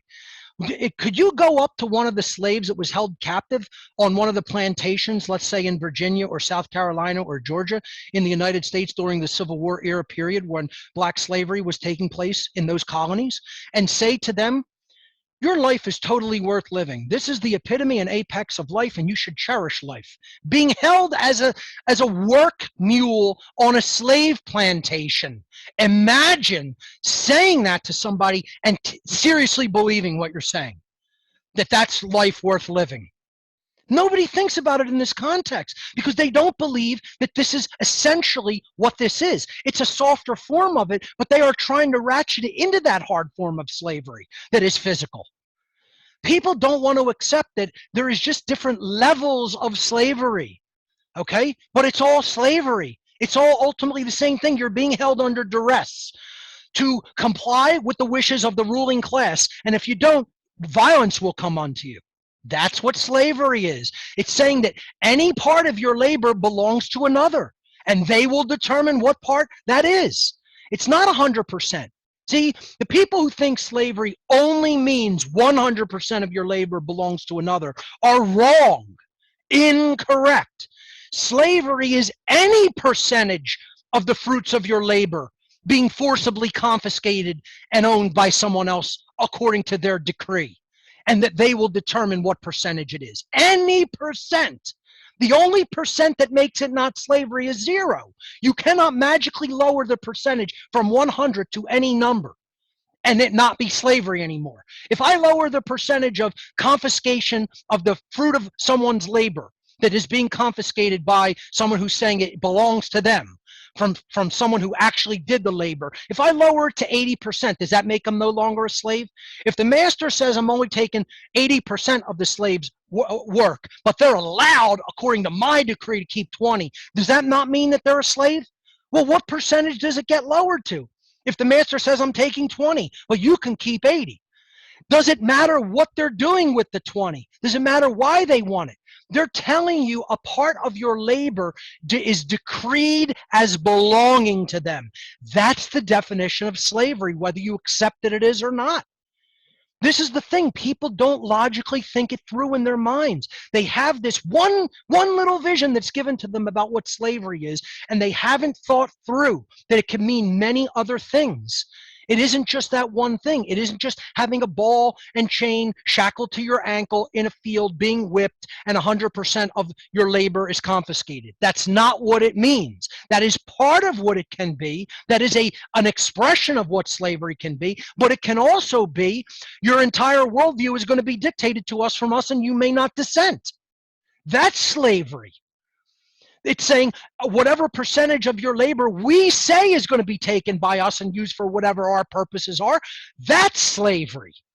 It is saying you must put this in your body. That's a decree of ownership of your body. That's slavery. It is saying you may not put what you want into your own body according to our decree and we'll change it at our whim. That's slavery. That's a decree of ownership on the body. But people haven't logically thought it through. They haven't sat and thought. If someone is making these claims against your body, they're making a claim of ownership on your body. And a claim of ownership on the body of another is called slavery. The fools out there haven't made that logical connection and understanding yet because they're practically chemically lobotomized and made incapable of reasoning on that level. They really should get their testosterone levels checked. Because again, going back to that, that's the chemical war that we're talking about. It's not just through food. It's not just through water. It's not just through the air. It's not just through the medicine or so-called medicine and vaccination, so-called, okay? It's through a war on the chemical called testosterone in the body, where if you lower it in male and female, it does not matter which gender, eventually logic and reason is removed from the psychological makeup. We cannot truly use reasoning faculties if our testosterone levels are too low. Men and women, it is just as important for women to have proper testosterone levels as it is for men. And the elites know this. The dark occult elitists of the world fully understand the human biochemical makeup. That's why they want certain substances removed. You know, there's a fruit that completely cures just about every kind of cancer in the world. It's called soursop. That's what they call it here in the United States, but it's called guanabana. Guanabana, Guanaba, guanabana. And let me tell you something. It is almost mythical. Try to find it. Try to acquire it. It is almost something that people have only claimed it exists. You cannot buy it anywhere. I think, I'm not even going to tell people right now where, but I found it at one place in the United States that I had to have shipped from across the whole country. Okay? This is how rare it is. Somebody told me a few years ago you can get it at Brixton Market in London, apparently. That was the information I was given. That's like one place in every country might have it. Okay, you might have to order it outside your country. This is how tightly controlled of a substance it is, and it's a harmless fruit. But the elitists of the world know that it cures every kind of cancer, and if that gets out to the population, there goes a multi-billion-dollar yearly market of cancer treatments. Okay, I finally found a source for it after looking for months to get it delivered, and it has to come from all the way across the country, from another state on the other side of the country. Okay, imagine that. that a simple fruit that grows in many places in the world is that tightly controlled and nobody even knows about it. Nobody has even seen one ever. I've never seen one guanabana fruit in person in my entire existence, and I'm 46 years old. Never saw one once. Never had one. I finally have a couple on order, and they are not even going to be here for a little while. I'll let you know when they arrive and how it goes. I'm sure it'll be great.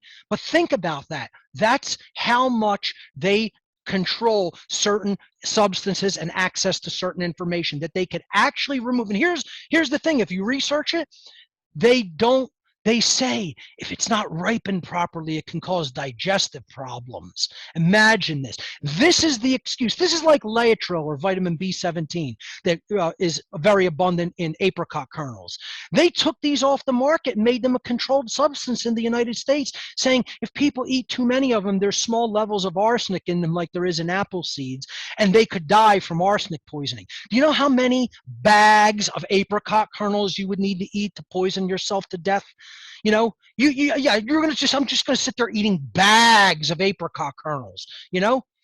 I grind them up and put them in capsules, when you can find them. But again, they've been taken off the market so aggressively, it's difficult to find. And it's the same way with things like soursop / guanabana. But this shows you they know that these are curative agencies and they don't want the public knowing about them. And again, most people when it comes to nutrition and health are so ignorant and buy into meat industry propaganda, dairy industry propaganda. They buy into propaganda about sugars and fruits, thinking that that's going to hurt them or kill them. There is so much disinformation about just about every kind of food. Kale is a poison now. Beans are a poison. Bananas are a poison. Mushrooms are poison. Everything's poisonous, right? Everything's poisonous. And then you got people saying, my diet consists wholly of steak and butter, and I think I'm healthy. This is where people are at. All these crazy restrictive diets, keto diet, totally restrictive food diets, high carb diets, low carb diets, all these trends that are all get rich quick schemes because they know people are as dumb as a bag of bricks when it comes to nutrition and health. And they'll buy any book, they'll buy any video cassette, they'll buy any DVD, telling them what they think is the truth. And it's a get rich quick scheme. That's all it is when it comes to health. How many people really deeply research anything when it comes to health and nutrition? Nothing. They go on a get rich quick scheme website. They buy into all of their nonsense. They try it. Their weight goes down, then they balloon back up. It's a known trend. It's been graphed an infinite amount of times. All these fad diets produce a drop off initially because you're changing your diet often abruptly, which is not a good idea. And it shocks the system, especially the immune system and the endocrine system, and then they balloon right back up to a higher weight usually than where they started, because people have not learned consistency. They have not learned very simple practices when it comes to diet. They have not learned gentle transitions away from bad habits. They want to do it real quick, right away, immediate results, and they don't want to make something a pattern. They don't want to make something a good habit. Right? Just as badly as those bad habits came in and you adjusted to them over a long period of time, you have to adjust to good habits when it comes to nutrition over a decent period of time. You can't just shock your system into something different. That's why almost everybody fails with changing their nutritional standards, because they try to do it too fast and they shock the body. Again, when you're shocking the system like that, the two systems that are immediately impacted are the immune system and the endocrine system, which are the things that are needed the most for optimum health. And then they want to claim it's because of what they did. Oh, I went vegan overnight and stopped my diet, my big, huge meat eating diet of 40 plus years. I did it overnight, cold turkey. And that's vegans going plant-based is totally bad because I did it like an imbecile. This is what people think and do. This is how incapable of reasoning truly, of having truly good reasoning faculties. And then people are like, Mark, why are you so upset? Why? Because the human condition has been turned into a whole population of troglodytes. Why am I upset? And then they control my freedom. They're basically dictating through their incompetent levels of ignorance and ridiculous ideas. They're affecting my freedom for the worse. Why am I upset? That's not the question. The question is, why aren't you upset enough to do something about it? That's the question you should be asking yourself. That's right. If you could send a personal message to Bill Gates, what would you say to Bill Gates? Your parents did a number on you, moron. And you bought into all the crap and nonsense that parents, teachers, so-called experts did to your soul. And you let it affect your self-worth, and you're a total fucking fool. You don't know what you're talking about. You think you're right, and you're absolutely horribly wrong. And when you die, you're going to find out. You might not find out now because you're too locked into the spell. But guess what? You will die, and you will find out. And I'm perfectly fine with it being that way. You'll see. That's and right. He will. That's right. I think Prince Philip went through that process quite recently. Imagine that DMT trip he got. Oh, wouldn't want that live review myself. So, I'd say he's still in that trip, and it's not going to be over for quite a while, I would say. There's going to be some lessons there, let's just say. Quite a horror movie. Yeah. Yeah. That's what he chose. That's what free will is about. He chose that, and you're going to get it in spades. You're going to get it in as much abundance as you want it. So that's what I'd say to Gates. You're going to find out how prepared you are in your deathbed, boy. That's what's going to happen to you. You may not think so now, but you will when you're going out, boy. You will. Like you said, karma isn't always instant, like in the song. Sometimes it doesn't even come demonstrably, visibly in this lifetime. Sometimes it comes in what lies beyond. But believe it does come. Karma is not just a bitch, it's hell. I would say it's not just a bitch, it's heaven and hell. It's both. Because karma can bring us heavenly circumstance. It can bring us a practical paradise if we so wish it, and bring it into being through our behavior. But it can also bring us hell. That's the determining factor. You know, in the lyrics of Ronnie James Dio, Heaven and Hell, he says, and it's on and on and on. It's heaven and hell. That's what's going on here.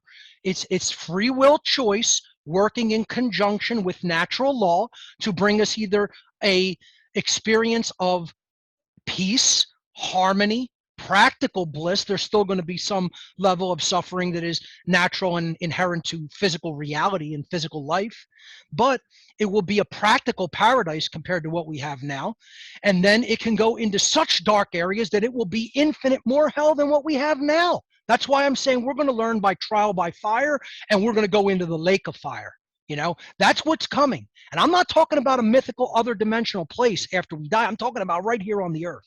Right here in the here and now on the earth, we will reap that karmic debt and consequence. Absolutely. We're seeing the beginning of it now. This is the beginning of the closure of all society and the turning of people into robot slaves. And that is what's going to ratchet up so much worse that we will beg to have 2020 and 2021 back again. We'll beg to have it back again. You know, well, if we stay on this path, if we reverse course from this path, we can still change the consequence. But it will take changing what is going on in here, getting out of the rigid, laid like cement, cinder block, brick walls have been laid in the human mind. This is a cage. This is a set of walls that have been put there in most people's minds that they do not want to break down because they are in such fear, such total fear of thinking any differently, of taking the true personal responsibility that it takes to think for oneself and live one's life truly dedicated to truth and principles. They don't want the responsibility that goes hand in hand with that modality of life. They want to remain cosmic children. Well, what goes in hand with remaining cosmic children is karma being not just a bitch, but being total hell. That's what goes hand in hand with trying to stay still evolutionarily. You are not allowed to stay still evolutionarily. It is against the rules of creation. Everything is set to turn and morph and evolve into higher and more evolved levels and more complexified levels of consciousness? What makes you believe you possess the right to stop that evolutionary will? That's a cosmic crime. You are committing a cosmic crime, not only against everyone on this planet, you're committing a cosmic crime against nature itself, and moreover, you're committing a cosmic crime against yourself, because it is your life's goal and projection and will to evolve into higher forms of consciousness, and you're preventing it through your ignorance.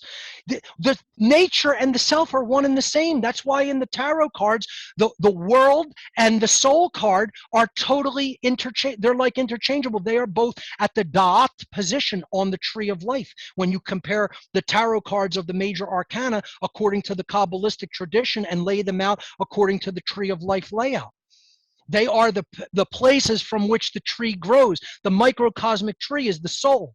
The soul card is where the tree grows from. The macrocosmic tree represents the forces of nature. That is the world card, the universe card. The tree grows from that force, the all. It's the one and the all, which are essentially the same and are reflective mirrors of each other and can never be any other way. So when you commit a crime against nature, you're committing a crime against self. And the people without a sense of self-worth, see, that's what it is, perception, that is then projected into reality and becomes physical reality. That's how the law of manifestation works. What we think and what the ideas that we hold about ourselves come through our behavior and are projected into the physical world, and then we have to live in it. And that's what we're doing. Our sense of perception of our self-worth becomes a true life experience where we're making the world worse and worse and worse for ourselves because we don't believe that we're worthy of a better place, that we're worthy of a better state of existence, because ultimately deep down inside the population of this planet hates itself. And until we develop self-love and get out of self-loathing, that trend is going to continue into hell. The only way it can be turned around is by developing a true sense of self-worth, by getting out of this postmodernistic thought that is satanic thought. The truth does exist. It is objective. It is not subjective. It is knowable. We can come to know it with hard work and with eliminating wrong ideas from our mindset. It is knowable. And then we could do the right thing with that knowledge. Those are eternally true statements. It is not my opinion. I want to make that perfectly clear to the listening audience. It is not my opinion that all of those things are true. They are definitively and objectively true, whether you accept it or not. The measure of you accepting it or not accepting it is the measure of you being in a state of truth. And if you don't accept it, you're under the trance. That is how you know you're under the mind control. You're under the satanic thrall. If you don't accept that truth exists, if you don't accept that it's objective, and if you don't accept that it's knowable, that's where everything begins. The whole soul's journey begins at those levels, at those steps. And if you don't take those steps, there are no steps to be taken beyond it, because you are ultimately in a state of self-loathing, self-hatred, and you are not going to move from anything but hell. You will stay in hell, and it will ratchet up worse and worse and worse in the physical here and now and in what is to come after this existence, without any question. But fuck around and find out, as they say. You're welcome to do that. That's your free will choice. It's just a bad imbecile's choice. But fuck around and find out. We'll start to wind down shortly. I want to ask you about the One Great Work Network. Sure. Just a big question before that. So we live in a world of duality and dialectics. And for good to exist, there has to be the polar opposite, evil. So evil always has to have the opportunity to thrive in the same way that good does and right action does. So it could be said that if we lived in a state of utopia, a place of goodness where there was no darkness, no evil, we wouldn't learn anything and our souls wouldn't grow and evolve because we need that challenge. Would you agree with that notion? I would say that evil doesn't have to exist because it is an extreme polarity. We can learn from poor choices that don't go into such extreme depth, that don't reach the extremity that they have reached, and are capable of even going into deeper extremity. In other words, you don't need to, do you need to burn your hand off so that all of the flesh and bone, the flesh melts off and the bone turns to total ash, and then you have a wrist that is cauterized with the end part of the flame so that you didn't bleed out completely? Do you need to have a stub at the wrist to know that a flame is hot? Do you? I would say you don't. You can put your hand above the flame and maybe get a first-degree burn and stop there and pull it out and go, whoa, probably shouldn't keep it there, right? See, that teaches us, right? It's a negative experience. This is what I'm saying. The natural world will provide potential gentle negative learning experiences. It is up to our intelligence in the mind and in the heart to exercise holistic intelligence such that we can look at the experience that didn't go into a total extreme of burning down to a nub to say, that's probably a bad idea to keep that there, right? See, that's what people have to learn about extremity. There is a scale of polarity from absolute angelic good to absolute demonic evil, of course, right? But the question becomes, does humanity have to go all the way down into the bottomless depths of total evil and enslavement to understand it's probably a bad idea to build totalitarian systems of total control and slavery? Is that absolute horrific lesson necessary? Or do you start heading, does the pendulum start swinging a little bit like this and you go, whoa, whoa, whoa, whoa. I don't think that that's necessarily a good path to be heading on, because I could imagine with my imagination and with lessons from other cultures in the past, this is where this went. So maybe once it starts swinging about like this, we go, hold on a second. No, let's nudge it back this way a little bit. Okay. And if it needs to go this way, we can nudge it that way. But let's not just let go all the way over here. That's probably a bad idea, right? That's what discernment is. Discernment is, I don't need to see what happens if I eat nothing but totally pure artificial, a bag of artificial sweetener.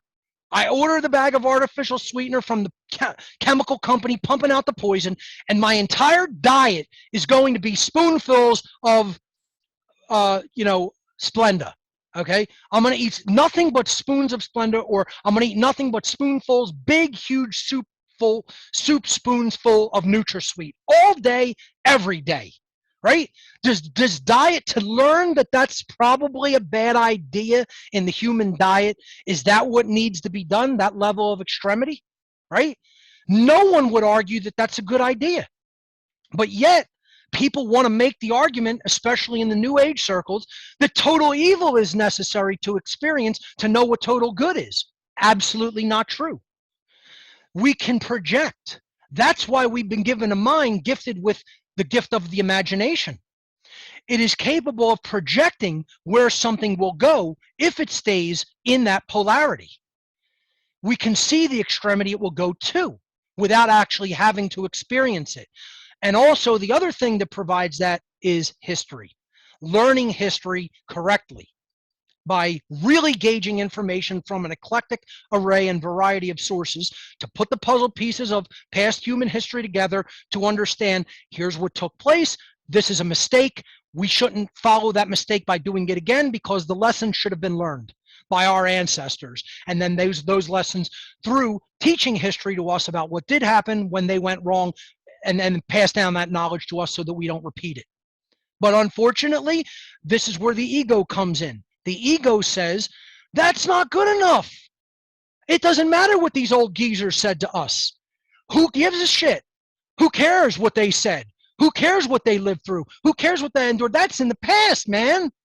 Who gives a crap about any of that? That's boring crap in the past. This is now, and I'm more important than them. And I know better than all of them. And who gives a damn what they said? Who gives a damn what their mistakes were and what they're trying to send down to us through their words, into the future? We know better. We're more sophisticated. We have better technology than they did. So we don't need to hear their words and try to understand what they lived through and went through. We'll do it better ourselves without their advice. They can keep their advice. And now you're going to see the result. Once again, people have taken the attitude they want to play the games. When you want to play dumb games, you're going to win really stupid, silly prizes. That's what's happening because they don't want to learn from human history, which is the greatest teacher. Experience is the greatest teacher, and we don't need to repeat that experience ourselves. Once again, if you see somebody get a 3rd-degree burn in a fire, right, you learn it's probably not a good idea to just throw lit matches all over your home, right? To throw a box of lit matches on the bed. Probably a bad idea if you don't want to die horrifically in a fire, right? So you don't need to do that to find out that's a bad idea. You could observe, here's what flame does. This is another thing with firearms. Teaching respect for firearms is learning the power of them. The better people learn the power of a firearm and what it can potentially do to a human body, you have respect for it. And then you don't make mistakes. You treat it very carefully at that point. That's called true learning and true respect for something that can do harm if it's used abusively in a way that wasn't intended to be used. So then you learn that, and that creates internal respect for that mechanism. We should have the same internal respect for natural law. We should have the same internal respect for the real laws of karma. We should have the same internal respect for how we live our lives regarding morality. We should have the same internal respect for the discovery of truth. We should have the same internal respect for how natural law really works.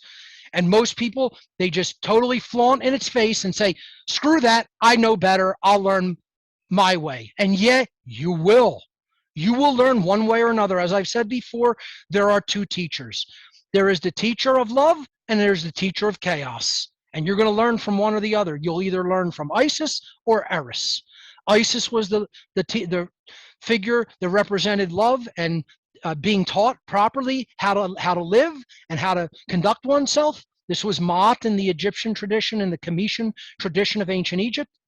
What it was called before it was called Egypt, which was Kem. And then in the Egyptian tradition, in the Greek tradition, there was Eris, the goddess of chaos, and she'll be just as happy to teach you the lesson as Isis will. Isis will come very humbly in a sense of love and say, here's probably what you should learn so that you don't repeat past mistakes, so that you don't go into levels of extremity that you don't need to go into. You don't need to walk 10 miles down a burnt pathway, burning to go burn your body to find out that you probably shouldn't have gone down that path because it led to a very bad place that did extreme harm to yourself and others. And, but Eris will walk you down that path if you want. Isis will show you the beautiful pathway that leads to a better world of green, trees and grass and gardens and wonderful living. And she'll take you down there and say, this is the way you probably should go if you say you want a better life for yourself. But Eris will be all too happy to accompany you down the path of flame and torture if you wish it. That's free will. That's how free will interoperates in natural law. All I've been trying to explain to people is you ask the question, what do you want to experience? They all say they want that beautiful existence. None of them say they want the torturous burning path. But in the next breath, they say, I don't want to do the things required to go down that wonderful path. Well, then you're going to go down the burning pathway of flame and torture. That's it. It's the ultimate cosmic dialectic. And that's how it works. You learn the requirements for going down the one path, or by default, you go down the other. That's it. And no one wants to accept that because their ego is in the way. They haven't suffered enough. This is where, yes, when the ego is that put in thrall in a satanic trance, then Eris comes along and says, you done fucked up, you're too far gone, and you got to go down the path of flame now. You have to go down the path of fire because that's the only thing that's going to burn away those impurities that you let calcify in the mind. That's it. This is how the laws of karma really work. over long periods of time, over whole societies. And nobody wants to learn it, man, because their ego is too hardened in satanic calcification. They have a satanically calcified ego where they don't want to believe that there are rules and laws that govern what happens to you and the whole society you live in, whether you know them or not. Learn them and you will prosper. Ignore them and you will suffer far worse than you have already suffered. It will occur. Let's wrap things up on a positive and inspiring note. I want to get you to talk about your One Great Work network, which is now up and running. I'm happy to be a part of that myself as a content creator. You've got loads of other great contributors to that. Just talk a bit about why you decided to launch that. And do you also want to mention the Seed for Growth event, which is happening over the weekend of the 14th and the 15th of May. This was a conference that should have been happening in physicality in Ohio in May 2020. It got cancelled. Then it was rescheduled for May 2021. It got cancelled. And now the only way it can happen is online because of the madness that we're living in. But maybe you just want to address what's going on there. Mark. I think those are great places to leave off on because they are very positive and it will give people a sense of that something still can be done. It's not just all doom. But the problem is action is required. We have to take action and put things out there for other people to take in. That's what the great work is to do. So these two works, the One Great Work Network, which is a brainchild of mine that I first started to formulate an idea about in around 2016, took about 5 years to truly come to fruition, to have the resources and the help required to do it, which finally did manifest. And I think it's been going great. It's been a slow start. It hasn't been like the biggest blow up of attention that has ever existed. However, it's a good solid start where things have been off to a good technological beginning. And the content creators that we have gotten on the network have done a great job. Now, once again, not everybody's going to like every content creator. Some people are going to like certain people more than others. That's okay. This is about getting a somewhat eclectic variety of takes and viewpoints.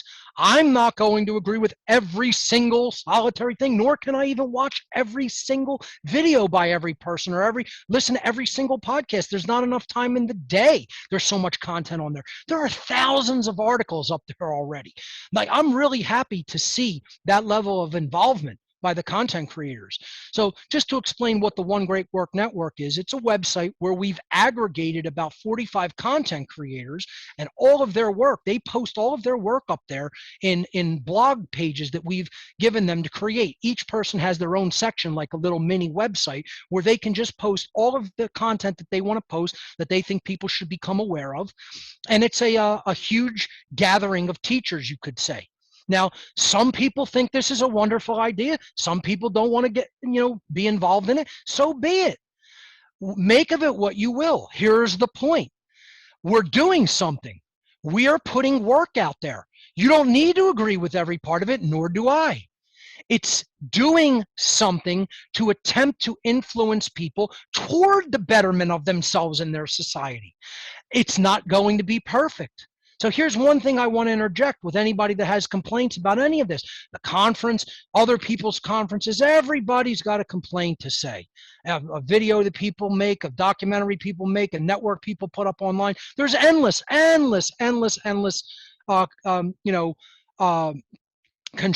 criticisms of them, whether they be constructive or not. The point is, action is being taken. Right action is being taken. Whether somebody is perfect about what they say or not is not the point. The point I want to make about people asking that everything be perfect is perfection is the enemy of good. Perfection is the enemy of the good, of goodness. Okay? We have to start with attempting to put goodness into the world of some form or fashion. If you're expecting it to be perfect, you are expecting what never was and what never will be. And that is part number 20 in my Streetwise Spirituality seminar of don't fall into this trap. It's a trap. There is no such thing as perfection. we are making an effort, which is far infinitely more than what most people are doing. So I would ask people, instead of making criticisms, constructive or otherwise, do your work. Put your work out there into the world, and the world will be a better place because of it, instead of trying to nudge people down, down, down. Okay? The One Great Work Network is more than what almost every human being has done in 100 lifetimes of effort. Okay? That's all I have to say. You could say that's me tooting my own horn, and maybe it is. But guess what? It's a phenomenal effort that people have come and put together. The developers did a great job. The content creators did a great job. And quite frankly, I did a great job. And I'm proud of the effort. And it doesn't have to be perfect, now or ever. That's what the great work is to do. It's saying, I'm going to do something. I'm going to do it to the best of my ability, but it may never be perfect, but it will be something more than what 99.9999% of people ever did in their lifetime. And if you go to onegreatworknetwork.com, you'll find what a great effort One Great Work Network is. Very few people have ever in the history of humanity put anything resembling anything like this together, and may never put anything like this together if we go on the path we're headed in. Nothing like this may ever exist again. So check out onegreatworknetwork.com. It is a collection of content creators unlike anything you will ever see in your life. That being said, also S.E.E.D 4 taking place. This is a conference put on by Brandon Martin that is being held virtually. I think Nate Cap is also the co-host, and they do a podcast called Cubbyhole, which is another excellent One Great Work effort, and they host on One Great Work Network as well. They are also hosts on the network, content creators on the network.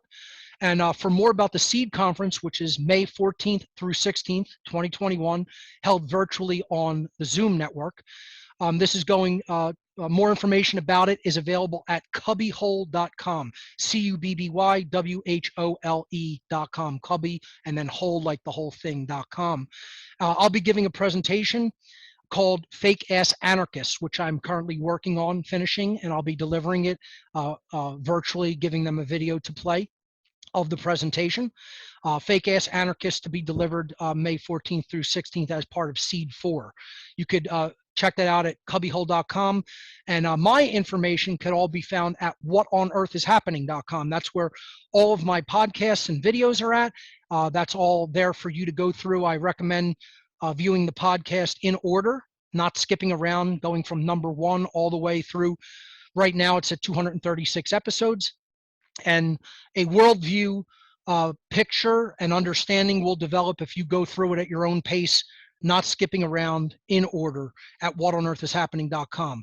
So check out cubbyhole.com for S.E.E.D 4, check out whatonearthishappening.com for my personal work, and check out onegreatworknetwork.com for my new network of 45 brilliant content creators.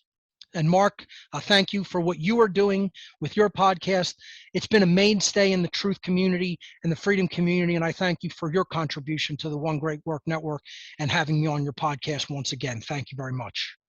Well, thanks, brother. It's been a hell of a year.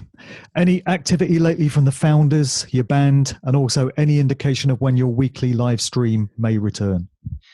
Nothing with the founders. We're on an indefinite hiatus. I feel very badly about it because I think we were going very strongly for a while, and we were an awesome hardcore punk band, anarchist hardcore punk band. It sort of fell apart. We couldn't maintain it.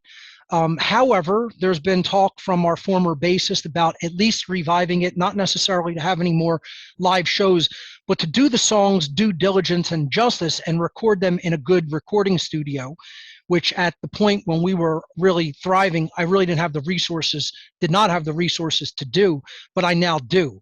So maybe we'll go into the studio and lay down the 13 tracks the way they were really meant to be laid down, and put out for each one of the stars in Old Glory, or each one of the original 13 colonies, or each one of the steps on the pyramid and on the all-seeing eye, symbol on the dollar bill, to get to that place of light. we'll lay down a 13-track album and put it out, really well done with really high recording quality. That's what I would like to see happen. I'm not going to promise anything, but we'll see if that manifests. I'd have to talk to our drummer and guitarist, see if they want to do it. But that's what I hope will manifest, because we had some killer songs that never made it to the recording. We just recorded a 5-song demo. We had 8 other incredible songs that really didn't see the light of day that should. So that's where the founders are at. You could check that out. Check out our existing work at thefounders.us. That's another website for my anarchist punk band. And then what was the other project? The weekly live stream. Are you planning to bring that back soon? Yeah. After the documentary is complete, because I'm still working on Mark Passio and the Science of Natural Law documentary. It's been delayed for a couple of reasons. There's obviously, we didn't go into it in this podcast, but there's been much death in my immediate family, unfortunately, not from COVID-19, but from other things. And I've gone through a very hard period, as has my video editor, which is personal, and I'm not going to get into any of that because that's his personal business.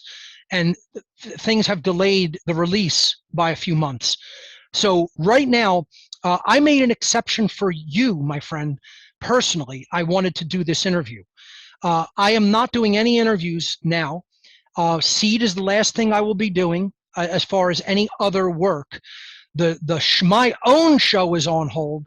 Everything else is on hold until the documentary is complete and released. I have an obligation to fulfill to put that out, and I have a promise to release that because people made monetary contributions for it. So I take that very seriously. And this delay is because we were waiting for components to come through with graphics and animation. Custom 3D animation was done. And there were life experiences that did delay the release date. And that's beyond my control. I take it very seriously. I wanted to have it ready by the end of 2020. It has been pushed back into 2021 for these reasons. It is still being taken very seriously. It is in the final stages of editing. It will probably take at least another month or 2. I don't know. Okay, but we are almost there. What is finished is fantastic, and I'm very happy with visually, storyboarding wise, the content, what is being said, the script is right on point. When this comes out, it is going to be the best video about natural law that has ever been released. Okay, and I hope it will help people really learn it well in just over an hour. I'm thinking it's going to be around the hour and 15-minute mark, which is right in where I want it for a documentary that doesn't go too long. Okay, that's approximately what we're projecting, maybe a little longer. Okay, that being said, I'm very happy about the quality. People have to be a little patient regarding the time frame. It is being actively worked on, and now it is my full-time project. S.E.E.D is my very last thing. When I finish this presentation, there will be no other work to be done, no interviews, no podcasts, nothing until the documentary is released. Now, I may start up the How to Become the True Media seminar after the release of the documentary this summer. Okay, so I may do that in July, but I may even push that off and do it in January. I haven't made the decision whether I'm going to do How to Become the True Media 2021 or How to Become the True Media in early 2022. The other project that you referred to was, and it slipped my mind again, was the weekly live show. The podcast. That is certainly not going to come back until early 2022. This year is going to be too busy with other projects. I'm going to hold off at least another 8 months until I come back live. I hope to come back in early 2022. Maybe I'll do another, symbolic date, like come back again February 2nd on the 1-year anniversary of the One Great Work Network, or maybe in live from January. the Gulag. Something like that. Yeah. But What on Earth is Happening podcast series is running in what you could call syndication or replays on What on Earth is Happening on the show page and on the front page. through restreams through Twitch 24/7. So it's actually running in more frequency than it ever was. We did a once a week show. Now it's a 24-hour a day show. So you can go to what on earth is happening, and right on the front page, my podcast streams 24/7. That's what you'll have to get, the 24/7 replays until I do come back live, which, like I said, is probably going to be in early 2022 if we're all still here. Exactly. All right, Mark, thanks for coming on today, man.